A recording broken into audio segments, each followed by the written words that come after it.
लागे कमनो पटाली ही छोकरी ए जी सुनी ना आगे लागो ऊपर परो शहर के नौकरी डर लागे कमनो पटाली ही छोकरी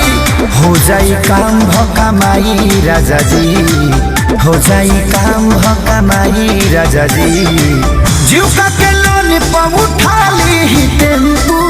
गौवे में दम भर चलाई राजा जी जीव के लोनी पर उठाली ही टेम्पू गौवे में दम भर चलाई राजा जी।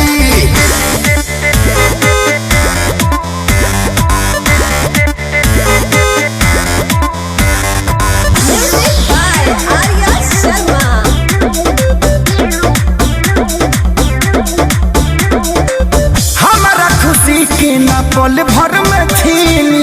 रोज साझे पैसा की न बन के महलकीनी हाँ हमारा खुशी के न पल भर में छीनी रोज साझे पैसा की न बन के महलकीनी बात मानी करी न कराई राजा जी बात मानी करी न कराई राजा जी जीव के लोनी पर उठाली एगो टेम्पू गौवे में दम भर चलाई राजा जी जीव के लोन पर उठाली एगो टेम्पू गौवे में दम भर चलाई राजा जी।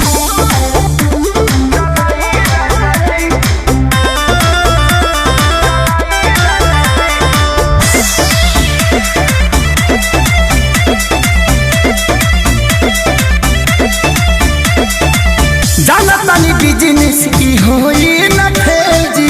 चली गए तरी पहलागी न तेल जी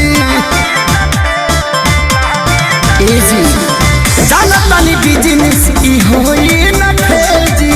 चली गए तरी पहलागी न तेल जी पवन खेसारी संगे जाई राजा जी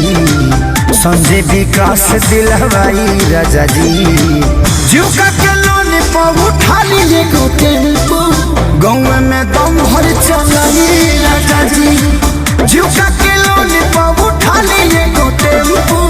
गौवे में दम भर चलाई राजा जी। शुभम बाबा आर्यो शर्मा के दिलवा दिया ये